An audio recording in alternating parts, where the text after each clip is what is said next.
Assalamualaikum warahmatullahi wabarakatuh. Nama saya Salwatiara dari Prodi Ekonomi Syariah semester 1. Saya akan menyampaikan materi tentang ihsan.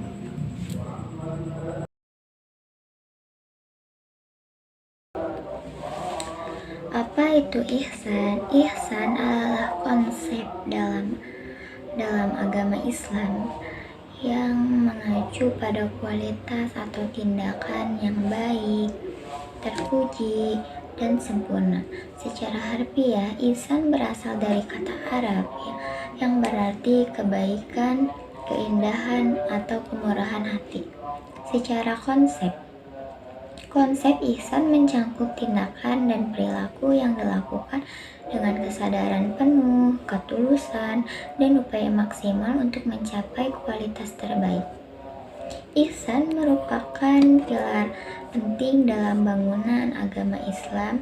Selain pilar iman dan Islam, ihsan tidak dapat dipisahkan dari iman dan Islam. Ketiganya merupakan satu kesatuan yang tidak boleh ditinggal salah satunya sebagai kesempurnaan keberislaman seseorang. Adapun Ibnu Katsir dalam karya tafsirnya mengatakan ihsan mencakup kebaikan sesuatu secara substansi baik yang berkaitan dengan akidah, ibadah maupun lainnya, sebagaimana kebaikannya seorang muslim terhadap orang lain. Ihsan atau perilaku yang baik sebagai wujud keimanan oleh Qadhi, ia diartikan sebagai interaksi dengan orang lain dengan cara baik, gembira, semangat persaudaraan, kasih sayang, kesantunan, menanggung risiko kerugian atas interaksi, tidak sombong, tidak mencemari kehormatan orang lain, menjauhi kebengisan, kemarahan, dan pembalasan terhadap orang lain. Karena keterkaitan erat iman, Islam, dan ihsan, Rasulullah bersabda sebagaimana riwayat Al-Ashari dan Al-Hatim dan sahabat Anas, perilaku yang baik adalah separuh dari isi agama ini. Masuki era 5.0 di mana pusatnya bukan lagi pada teknologi, tetapi pada manusia. Era ini ditandai dengan keterbukaan, sustainable, dan inklusif. Jangan sampai agama menjadi kekuatan yang disruptif. Oleh karena itu, berlaku ihsan di era kekinian tidak cukup di dunia offline, tapi juga online. Menurut Profesor Muhammad Ali, di era 5.0, jangan sampai agama mewujud dalam bentuk yang ekstrim keras, penuh hoaks, konspirasi, dan anti ilmu pengetahuan. Berkaca dari catatan dari Kiai Ahmad Dahlan tahun 1920-an, Profesor Ali menyebut bahwa agama sifatnya itu tetap berkilauan, tetapi yang meredup adalah pemeluknya. Rektor program studi Timur Tengah dan Islam menjelaskan tentang ihsan. Dia menyebut bahwa kata ini lebih dalam dari hasan maupun hasanah atau baik. Menurutnya ihsan maknanya khusus dan lebih dalam dari aktif dan proaktif. Bahkan konsep ihsan merupakan konsep etik pokok yang ada dalam Al-Quran. Mengutip Tosihi Qudsu, ihsan dijelaskan memiliki dua bentuk kebaikan, yaitu ketundukan yang mendalam kepada Allah dan segala kebaikan kepada orang sebagai bentuk ketundukan kepada Allah.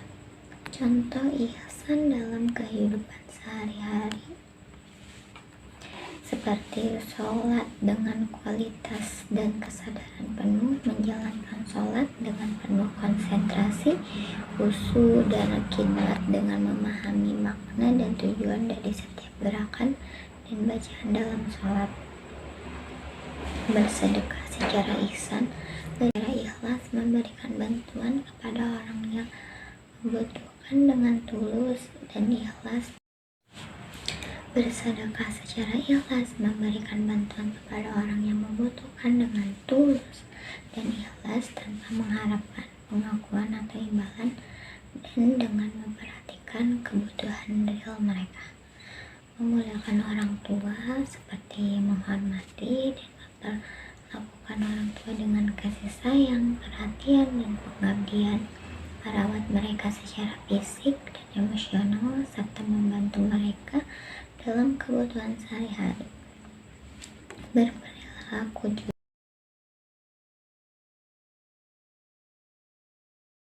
jujur, tindakan baik dalam urusan bisnis, hubungan sosial, maupun dalam komunikasi sehari-hari. Tidak berbohong, memanipulasi atau menipu orang lain.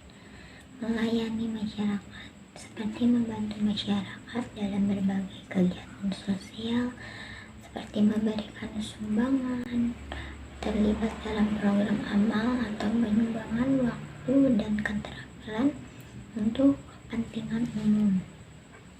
Menjaga lingkungan seperti memelihara dan menjaga kebersihan lingkungan, mengurangi limbah, dan berperilaku ramah lingkungan untuk menjaga alam dan menjaga sumber daya alam generasi mendatang.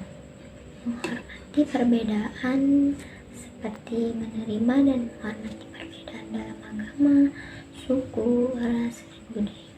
Menghindari sikap diskriminatif dan memperlakukan semua orang dengan adil dan persamaan. Membantu orang dalam kesulitan, menyediakan bantuan, dukungan, dan pengertian kepada orang-orang yang sedang menghadapi kesulitan seperti mereka yang sakit, terlantar, atau kesusahan finansial. Memaafkan dan berbuat baik kepada musuh seperti memaafkan orang yang telah menyakiti, menjaga amanah, menjaga dan memelihara amanah dalam setiap tugas atau tanggung jawab yang diberikan kepada kita, baik itu dalam pekerjaan, kepemimpinan, atau kepercayaan yang diberikan oleh orang lain. Sekian penyampaian materi dari saya. Maaf jika ada kekurangan maupun kesalahan yang disengaja maupun tidak sengaja. Terima kasih. Wassalamualaikum warahmatullahi wabarakatuh.